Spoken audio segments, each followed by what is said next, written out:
नमस्कार मित्रों, बहुत बहुत स्वागत है आपका Fact Study SM YouTube channel पर।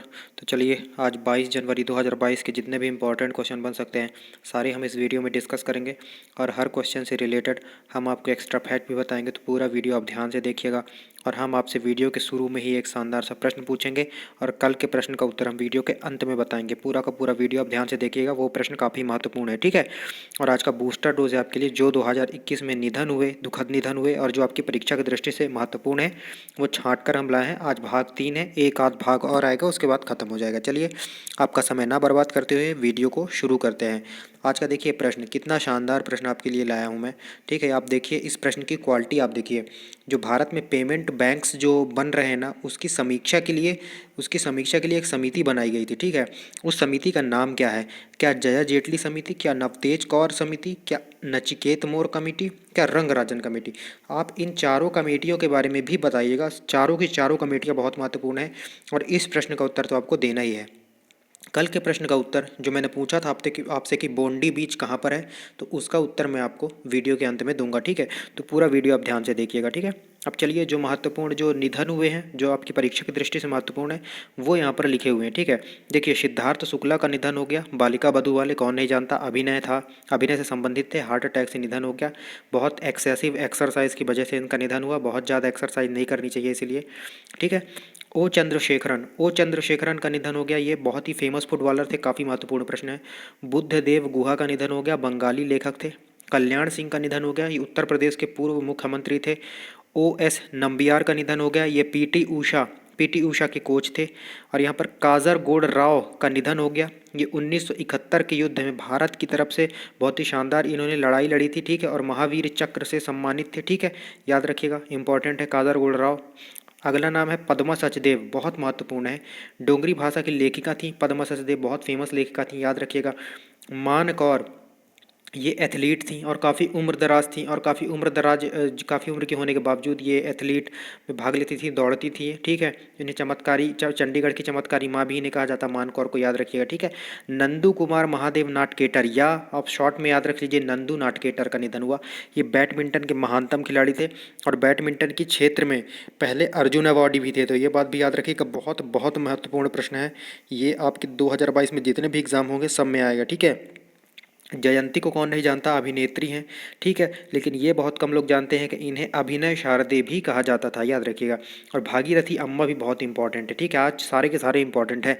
भारत में जो है समकक्ष परीक्षा देने वाली सबसे उम्र दराज महिला का तो इनको तमगा हासिल था और इनका निधन हो गया। चलिए तो आज अपन शुरू करते हैं अब आज का करंट अफेयर शो। तो आज का करंट अफेयर शो में पहला ही प्रश्न बहुत शानदार आपके सामने है। पहला प्रश्न है, हाल ही में एच ए एल ये ऐसा लिखा हुआ है, इसका मतलब है हिंदुस्तान एरोनॉटिक्स लिमिटेड, इसने हेलीकॉप्टर के निर्यात के लिए किन के साथ जो है समझौता किया है? तो याद रखिएगा मॉरिशस के साथ जो है समझौता किया गया है। हिंदुस्तान एरोनॉटिक्स लिमिटेड ने अब हेलीकॉप्टर निर्यात करेगा, ठीक है, मॉरिशस को। मॉरिशस की राजधानी हो जाती है पोर्ट लुइस, याद रखिएगा। और अभी हाल ही में हमने ब्रह्मोस मिसाइल के लिए 375 मिलियन अमेरिकी डॉलर का समझौता किया हुआ है फिलीपींस के साथ, तो याद रखिएगा, ठीक है। चलिए अगला प्रश्न देखते हैं। अगला प्रश्न है, हाल ही में आईसीसी की जो वुमेंस T20 टीम बनाई गई है, उसमें भारतीय खिलाड़ी जो शामिल है वो है स्मृति मंधाना, याद रखिएगा, काफ़ी इंपॉर्टेंट हो जाता है, ठीक है। अब क्रिकेट की बात याद आई है तो याद रखिएगा, क्रिकेट की बात यहाँ पर आई है तो मुलग मेडल जो कि ऑस्ट्रेलिया में बॉक्सिंग डे टेस्ट पर बहुत ही शानदार प्रदर्शन करने के लिए अजिंक्य रहाणे को दिया गया, ये पहले भारतीय हैं, याद रखिएगा। मुलग मेडल पाने वाले अजिंक्य रहाणे पहले भारतीय, काफ़ी अच्छे लेवल का प्रश्न बन जाता है, ठीक है। और मैं आपको कुछ एक्स्ट्रा फैक्ट बता देता हूं। तो एक्स्ट्रा फैक्ट में आप ये देख लीजिएगा कि मैंने आपको कल बताया था 100 ओडीआई, 100 टेस्ट और 100 वनडे जो है अंतर्राष्ट्रीय मैच खेलने वाला इकलौता प्लेयर है रॉस टेलर। कल का प्रश्न भी मैंने पूछा था, ठीक है। और एक्स्ट्रा फैक्ट और बता देता हूँ कि आप कैप्टन विक्रम बत्रा की एक मूवी आई है तो काफ़ी इंपॉर्टेंट हो जाता है, याद रखिएगा। कैप्टन विक्रम बत्रा की प्रतिमा का अनावरण जो है हिमाचल प्रदेश में किया गया है, तो ये बात काफ़ी इंपॉर्टेंट हो जाती है, ठीक है। एक बार फिर से सुनिए, कैप्टन जो विक्रम बत्रा साहब थे उनकी प्रतिमा का अनावरण हिमाचल प्रदेश में किया गया, ठीक है। और हिमाचल प्रदेश में ही आइस हॉकी चैंपियनशिप का आयोजन 2022 में जो है किया जा रहा है, ठीक है। ये बात भी याद रखिएगा, आइस हॉकी चैंपियनशिप का भी आयोजन हिमाचल प्रदेश में किया जा रहा है। हिमाचल प्रदेश की बात आई तो हिमाचल प्रदेश पुलिस को जो है प्रेसिडेंट कलर से सम्मानित किया गया है। हिमाचल प्रदेश ने जो है विजय हजारे ट्रॉफी भी जीती है तमिलनाडु को हराकर। लेकिन ये बात याद रखिएगा कि जो सैयद मुश्ताक अली ट्रॉफी होती है वो तमिलनाडु ने जीती है, तो ये बात भी याद रखिएगा, कोई कन्फ्यूज़न नहीं होनी चाहिए, ठीक है, बीच में। तो ये काफ़ी मैंने आपको एक्स्ट्रा फैक्ट भी बता दिए। इस प्रश्न का उत्तर हो जाएगा स्मृति मंधाना, याद रखिएगा, ठीक है। चलिए अगला प्रश्न देखते हैं। अगला प्रश्न है जो हाल ही में स्ट्रीट फॉर पीपल ये challenge street for people challenge ये किस मंत्रालय ने शुरू किया हुआ है, ठीक है, आपको सिंपली ये बताना है। तो याद रखिएगा स्ट्रीट फॉर पीपल चैलेंज ये शुरू किया हुआ है आवास व शहरी मामलों के मंत्रालय ने, जिसके मंत्री हैं हरदीप सिंह पुरी। इसका जो है कन्फ्यूज़न हो सकता है, सड़क परिवहन मंत्रालय भी आप लगा सकते हैं, इसलिए आप याद रखिएगा स्ट्रीट फॉर पीपल चैलेंज जो है आवास व शहरी मामलों के मंत्रालय ने शुरू किया है। इसने दो और इसके मैं आपको चैलेंज बताता हूँ। एक नर्चरिंग नेबरहुड चैलेंज, देखिए नर्चरिंग नेबरहुड चैलेंज, एक ये भी आवास और शहरी मामलों के मंत्रालय का है। और एक बता देता हूँ साइकिल फॉर चेंज चैलेंज, ठीक है, साइकिल फॉर चेंज चैलेंज। ये तीनों चैलेंज जो है वो आवास व शहरी मामलों के मंत्रालय के द्वारा चालू किए गए हैं, याद रखिएगा। और ये जो स्ट्रीट फॉर पीपल चैलेंज ये क्यों जो है चालू किया गया, जो सड़कों को और अधिक पैदल यात्री अनुकूल बनाने के लिए ये चैलेंज जो है चलाया गया है आवास व शहरी मामलों के मंत्रालय के द्वारा, ठीक है। चलिए अगला प्रश्न देखते हैं। अगला है बहुत शानदार प्रश्न आ गया है। हाल ही में 100 वर्ष पुराना एक चिंतामणि पद्म नाटक, इसको किस राज्य सरकार ने बैन कर दिया है। देखिए काफ़ी पुराना नाटक था लेकिन इसको जो है बैन कर दिया गया है। तो ये आंध्र प्रदेश का है चिंतामणि पद्म नाटक। आपसे सिंपली क्वेश्चन पूछा जाएगा, बहुत ही शानदार क्वेश्चन इस पर बनेगा, ठीक है। तो ये क्यों बैन किया गया पता है आपको, क्योंकि इसमें जो है जो वहाँ पर जो है अपर कास्ट है, वहाँ पर जो है वैश्य जनजाति है, जो वैश्य जो व्यापारी आप बोल सकते हैं, व्यापारी वर्ग जो बोल सकते हैं, वो काफ़ी नाराज़ हो गया था, क्योंकि इसमें कुछ व्यापारी वर्ग था, जो एक वर्ग एक समुदाय था, वो जो है उसके लिए उसके जो भावनाओं को ठेस पहुंचाई जा रही थी, ठीक है, उनको गलत तरीके से प्रेजेंट किया जा रहा था। इसलिए जो है उन्होंने रिक्वेस्ट करी जो है आंध्र प्रदेश के सीएम, ठीक है, जगन मोहन रेड्डी साहब से, तो उन्होंने इस पर बैन लगाया हुआ है, ठीक है। तो चलिए इतनी सी बात आप याद रखिएगा। चलिए अगला प्रश्न देखते हैं। अगला प्रश्न है हाल ही में सबसे लंबी जो पानी की सुरंग ताइहू सुरंग ये किस देश में खुल गया, ठीक है, याद रखिएगा चीन में जो है सबसे लंबी दुनिया की जो है पानी की सुरंग ताइहू सुरंग जो है चीन में खुल गया है, याद रखिएगा। और चीन की बात याद आई है तो चीन में याद रखिएगा भारत के साथ जो है 2021 में जो है चीन का व्यापार रिकॉर्ड 125 अरब डॉलर का हुआ, ठीक है, याद रखिएगा। ई कचरे में भी टॉप पर है चीन, ठीक है। और कृत्रिम सूर्य और कृत्रिम चंद्रमा दोनों बना लिया है सूर्य ने, ठीक है, चीन ने, सॉरी, कृत्रिम सूर्य और कृत्रिम चंद्रमा दोनों बना लिया है। और सबसे ज़्यादा 14 देशों के साथ सीमा साझा करता है चीन, याद रखिएगा। और मैंने आपको कल बताया था कि इन्फिनिटी ब्रिज कहाँ पर खोला गया है, तो दुबई में, याद रखिएगा। और कल मैंने आपसे पूछा था कि एन दुबई क्या है, आपने नहीं बताया कमेंट सेक्शन में, बहुत कम लोग देखते हैं, लेकिन कोई फ़र्क नहीं पड़ता, जितने भी 2 3 4 लोग देखते हैं मुझे इनफ है। आप अगर देख रहे हैं तो ज़रूर बताइएगा एन दुबई क्या है, ठीक है। चलिए अगला प्रश्न अपन डिस्कस करते हैं। अगला प्रश्न है हाल ही में कौन सी टेनिस खिलाड़ी जो 2022 के सीजन के बाद संन्यास लेने की घोषणा कर चुकी हैं, वेरी फेमस सानिया मिर्जा, ठीक है, ये संन्यास ले लेंगी 2022 के बाद, ठीक है। इन्होंने टोटल 6 ग्रैंड स्लैम जीते हुए हैं, युगल में जीते हैं, डबल में सी, ठीक है, मिक्स्ड डबल में जीते हैं, मिक्स डबल में नहीं, सॉरी, डबल में जीते हुए हैं। मार्टिना हिंगिस के साथ इनकी काफ़ी जोड़ी थी, याद रखिएगा। लक्ष्य सेन इंडियन ओपन जीते हुए हैं, ठीक है। और कदम्बी श्रीकांत जो है वर्ल्ड चैंपियनशिप में रजत पदक जीते हुए हैं, ठीक है। और लक्ष्य सेन ने जिनको जो है इंडियन ओपन के फाइनल में हराया, उन्हीं से कदम्बी श्रीकांत हारे थे। ये बैडमिंटन के प्लेयर्स हैं, याद रखिएगा, ठीक है। और तो बताइए उनका नाम, ठीक है, इन भी जिनको लक्ष्य सेन ने जो है फाइनल में हराया इंडियन ओपन के।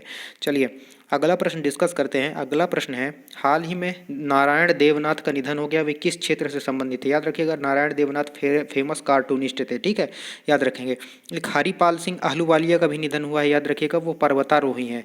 एक बार फिर से नाम सुन लीजिए, हरिपाल सिंह अहलूवालिया, ठीक है, याद रखिएगा। चलिए अगला प्रश्न देखते हैं। अगला प्रश्न है हाल ही में यूबीएस बैंक को भगोड़े जो है विजय माल्या के इंग्लैंड स्थित घर को नीलाम करने की अनुमति मिल गई है, ठीक है। यूबीएस बैंक कहाँ का है आपको सिंपली बताना है। यूबीएस बैंक याद रखिएगा स्विट्जरलैंड का बैंक है जो है यूबीएस बैंक। अब ये जो है जो भगोड़ा जो विजय माल्या है उसका जो इंग्लैंड में ठाठ बाट से रह रहा है, ठीक है, तो उसके घर को जो है अब नीलाम करके अपना पैसा वसूल करेगी यूबीएस बैंक, सॉरी, याद रखिएगा, ठीक है। चलिए अगला प्रश्न देखते हैं। अगला प्रश्न है आपका इफ़को ऐसे लिखा जाता है, ठीक है। इफ़को का फुल फॉर्म क्या होता है? Indian Farmers Fertiliser Corporation Limited. Indian Farmer Fertiliser Corporation Limited, इन्होंने अभी जो है एक यूरिया भी बनाया था, नैनो यूरिया, ठीक है। तो वो बात भी याद रखिएगा, ठीक है। इनके जो है 17वें चेयरमैन चुने गए हैं। कौन चुने गए हैं? याद रखिएगा, दिलीप संघानी। दिलीप संघानी को इफ़को का जो है 17वां चेयरमैन चुन लिया गया है। याद रखिए, काफ़ी इंपॉर्टेंट हो जाता है। अजय पाल सिंह बंगा, मैंने आपको बताया था, जनरल अटलांटा कंपनी के जो है प्रमुख बनाए गए हैं। कुलदीप सिंह जो है सीआरपीएफ के प्रमुख है। प्रदीप चंद्रन नैयर जो है ये असम राइफल्स के प्रमुख हैं, ठीक है। प्रदीप चंद्रन नैयर, ठीक है। और सीआईएसएफ के तो आपको पता होगा शीलवर्धन सिंह है, ठीक है। तो इतनी सारी चीज़ें आप याद रखिएगा। और मैंने आपको कल एक चीज़ और बताया था कि माल्टा की जो है रोबार्टा मैरूसोला को यूरोपीय संघ की जो है अध्यक्षता संभाली गई है, ठीक है। अध्यक्षता संभाली इन्होंने रोबार्टा मैरूसोला को, ठीक है। यूरोपीय संघ की जो है अध्यक्षता मिली हुई है। याद रखिएगा, ये माल्टा की हैं, ठीक है। रोबार्टा मैरूसोला, ठीक है। याद रखिएगा, रोबार्टा मैरूसोला, ठीक है। याद रखिएगा, ये माल्टा की हैं और इन्हें यूरोपीय संघ की अध्यक्षता संभाली गई है, ठीक है। इन्हें मिली है। और 6 महीने के लिए फ्रांस अध्यक्षता कर रहा है इसकी, ठीक है। याद रखिएगा, 6 महीने में जो है अध्यक्ष बदलते रहते हैं यूरोपीय संघ के। यूरोपीय संघ में 27 देश हैं। पहले 28 हुआ करते थे, लेकिन ब्रेग्जिट सम्मेलन के द्वारा जो है इंग्लैंड जो है हट गया। अब 27 सदस्य ही बचे हुए हैं यूरोपीय संघ में। याद रखिएगा, 6 महीने के लिए फ्रांस अध्यक्ष है, उसके बाद जो है चेक रिपब्लिक होगा, ठीक है। चलिए अगला प्रश्न देखते हैं। अगला प्रश्न है AFC, इसका क्या मतलब है? AFC 2022 मतलब एशियन फुटबॉल कप 2022। ये प्रतियोगिता कहाँ पर शुरू हुई? ठीक है, महिलाओं का संस्करण है वुमेन्स, ठीक है। वुमेन्स एशिया फुटबॉल कप 2022 का 22वां संस्करण जो है 20वां संस्करण 2022 का, ये कहाँ पर आयोजित किया जा रहा है? महाराष्ट्र में। याद रखिएगा, महाराष्ट्र में भी कहाँ? मुंबई और पुणे में आयोजित किया जा रहा है। याद रखिएगा इतनी सारी चीज़ें, ठीक है। अब फुटबॉल की बात आई है तो मैं आपको बता देता हूँ। मैंने आपको बताया था, कल या परसों, फीफा सर्वश्रेष्ठ फुटबॉलर कौन मिला है? रॉबर्ट लेवेंडोस्की को, पोलैंड के हैं। इनको फीफा सर्वश्रेष्ठ फुटबॉलर मिला था मेल के लिए। फीमेल के लिए मिला था जो है एलेक्सिया पुटेलस को मिला था फीमेल के लिए। और बैलन डी और 7वीं बार मिला था लियोनेल मेसी को, ठीक है। और मैंने ये भी बताया था कि कोपा अमेरिका को अर्जेंटीना ने जीता, यूरो कप को इटली ने जीता इंग्लैंड को हराकर, डूरंट कप को जो है गोवा एफसी ने जीता है, और डूरंट कप हुआ कोलकाता में, ठीक है। और फीफा 2022 कहाँ पर होगा? तो फीफा 2022 जो है होगा कतर में, कतर की राजधानी दोहा में। याद रखिएगा, ठीक है। और मेजर ध्यानचंद्र खेल रत्न पुरस्कार में एकमात्र फुटबॉलर सुनील छेत्री हैं, ये बात भी आप याद रखेंगे। और फीफा का हेडक्वार्टर ज्यूरिख ज्यूरिख स्विट्जरलैंड में है, सॉरी, ये बात भी आप याद रखेंगे, ठीक है। चलिए, इस प्रश्न का उत्तर हो जाएगा महाराष्ट्र। चलिए अगला प्रश्न देखते हैं। अगला प्रश्न है 18-19 जनवरी 2022 को, ठीक है, BRICS, ब्राज़ील, रसिया, इंडिया, चाइना, साउथ अफ्रीका, ठीक है। तो ब्रिक्स के शेरपाओं की पहली बैठक किस देश ने आयोजित की है? याद रखिएगा, चाइना ने आयोजित की है। इस प्रश्न का उत्तर हो जाएगा चाइना, नीचे होगा ऑप्शन में, ठीक है। चाइना ने जो है ब्रिक्स देशों की शेरपाओं की जो है पहली बैठक आयोजित की है, ठीक है। तो याद रखिएगा, जो ये ब्रिक्स देखिए क्रम से ही चलता है। अब जो है 2021 में ब्रिक्स की 13वीं बैठक इंडिया में हुई थी, ठीक है। तो अब इस साल की जो 2022 की 14वीं बैठक जो ऑर्गेनाइज करेगा, सब चाइना करेगा। फिर 2023 में साउथ अफ्रीका करेगा, फिर 2024 में ब्राज़ील करेगा, फिर उसके बाद फिर रशिया, फिर इंडिया, ऐसे ही क्रमबद्ध तरीके से चलता रहता है, ठीक है। इस प्रश्न का उत्तर हो जाएगा चाइना, याद रखिएगा। और शेरपा का मतलब कुछ नहीं होता है, प्रतिनिधि होता है, अपने अपने प्रतिनिधि भेजते हैं तो उनको शेरपा बोल दिया जाता है, ठीक है। ब्रिक्स का बैंक है NDB बैंक, आपको पता होना चाहिए। और NDB का 9वां मेंबर है इजिप्ट, याद रखेंगे, ठीक है। चलिए अगला प्रश्न देखते हैं। अगला प्रश्न है और बहुत इंपॉर्टेंट और बहुत शानदार प्रश्न है, ठीक है। एरो, ARROW, एरो 3, ये क्या है? एरो 3 एक एंटी बैलिस्टिक जो है मिसाइल डिफेंस सिस्टम है। ये किस देश ने सफलता परीक्षण किया? इसका याद रखिएगा, इजराइल ने जो है arrow 3 anti ballistic missile defence system का सफलतम परीक्षण किया हुआ है। याद रखिएगा, अमेरिका की सहायता से, ये बात भी आप याद रखेंगे, ठीक है।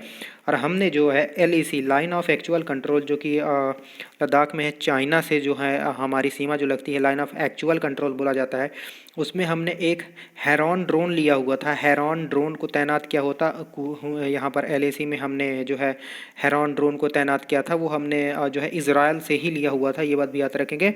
इजरायली पीएम है नफ्ताली बेनेट, यामीना पार्टी के हैं, और राष्ट्रपति हैं इसके इज़ोक हर्जोग, याद रखेंगे। हमारे पास एक S-400 डिफेंस सिस्टम भी है, एयर डिफेंस सिस्टम, जो हमने रशिया से लिया हुआ है, ये बात भी याद रखेंगे। और हमारा एक स्वदेशी ड्रोन डिफेंस सिस्टम भी है इंद्रजाल, इसी साल हमने 2021 में बनाया था। ये काफ़ी इंपॉर्टेंट फैक्ट आपको बता दिए गया, ठीक है। चलिए अगला प्रश्न अपन डिस्कस कर लेते हैं। अगला प्रश्न है लीप। लीप को ऐसे लिखते हैं LEAP। ये लीप जो कार्यक्रम है, लीप स्टार्टअप प्रोग्राम है, ये जो है फ्लिपकार्ट से संबंधित है। अब ये क्या है, देखिए जो सीड फंड होता है ना, सीड फंड किसको बोलते हैं पता है? जैसे आप कोई स्टार्टअप जो है, आप कोई स्टार्टअप लगाना चाह रहे हैं, ठीक है, तो उसमें जो शुरू में राशि जो इन्वेस्ट करी जाती है, भाई कोई भी आप स्टार्टअप करेंगे, कुछ भी आप धंधा एक तरह से व्यापार, कुछ भी नया व्यापार शुरू करेंगे ना, तो नया व्यापार शुरू करने के लिए आपको एक फंड की ज़रूरत होती है। जो ये फंड दिया जाता है ना, इसको सीड फंड कहते हैं, ठीक है, इसको सीड फंड कहते हैं। तो ये सीड फंड जो है, सीड फंड के लिए स्टार्टअप जो शुरू में इन्वेस्ट करते हैं, इसी के लिए जो है ये जो लीप कार्यक्रम इस फ्लिपकार्ट ने चलाया हुआ था, याद रखिएगा। ये थोड़ी सी बात थी, मैंने आपको बता दिया, ठीक है। और एक बात और याद रख लीजिएगा कि आर्टिफिशियल इंटेलिजेंस को अपनाने के मामले में भारत जो है अब 10 वैश्विक देशों में शामिल हो चुका है, ठीक है। चलिए अगला प्रश्न देखते हैं, और आज का आखिरी प्रश्न है करंट अफेयर्स का, कि हाल ही में world employment and social outlook trends report, इसको किसने पब्लिश किया है? इसको पब्लिश किया है, याद रखिएगा, अंतर्राष्ट्रीय श्रम संगठन ने, ठीक है। इंटरनेशनल लेबर ऑर्गेनाइजेशन, अंतर्राष्ट्रीय श्रम संगठन है, जिसका हेडक्वार्टर जो है जिनेवा में है, याद रखिएगा। और इसके हेड कौन है? गाय राइडर काफ़ी टाइम से इसके हेड हैं, ठीक है, याद रखेंगे। और ILO जो है 1919 में बना हुआ था, तो ये बात भी आप याद रखेंगे, ठीक है। और इसमें इस रिपोर्ट में क्या बताया गया है? वही कोविड महामारी में जो है, कोविड महामारी में रोजगारों की खराब स्थिति के विषय में इस जो है रिपोर्ट में बताया गया है, याद रखिएगा। और क्या बताया जा सकता है? और एक मैं आपको रिवाइज ही करवा देता हूँ, जो वर्ल्ड ट्रेड ऑर्गेनाइजेशन है ना, इसकी अभी पहली महिला प्रमुख बनाई गई है नागोजी ओकाला इबेला, नागोजी ओकाला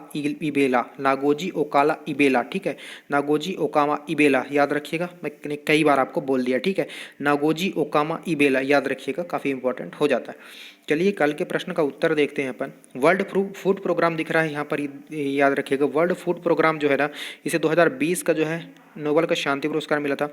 और ऑक्सफैम ने 2 रिपोर्ट्स पब्लिश की हैं, तो उसको भी ज़रूर कमेंट सेक्शन में अटेम्प्ट करिएगा। चलिए कल के प्रश्न का उत्तर देख लेते हैं। मैंने पूछा था आपसे बॉन्डी बीच कहाँ पर है, याद रखिएगा, सिडनी ऑस्ट्रेलिया में है बॉन्डी बीच। बहुत बहुत धन्यवाद आपके वीडियो को पूरा देखने के लिए। वीडियो का कंटेंट आपको अच्छा लगा हो तो वीडियो को लाइक कर दीजिए, चैनल को सब्सक्राइब कर लीजिए, अपने दोस्तों के साथ शेयर कर दीजिए। मैं कभी आपको बीच में नहीं बोलता हूँ, क्योंकि इससे आपका टाइम वेस्ट होता है, ठीक है, मैं आपका टाइम वेस्ट नहीं करना चाहता। आपने देखा होगा मैंने एक भी मिनट कोई भी फालतू की बात नहीं की। लास्ट में फालतू की बात करना जरूरी भी है, ठीक है, नहीं तो आप भूल जाओगे। चलिए मैंने जीके की क्विज़ की वीडियो भी डाली है, तो उससे अपनी तैयारी को परख सकते हैं आप, ठीक है, आप जरूर देखिएगा। मिलते हैं करंट अफेयर्स के नेक्स्ट डोज में, तब तक के लिए जय हिंद, जय भारत।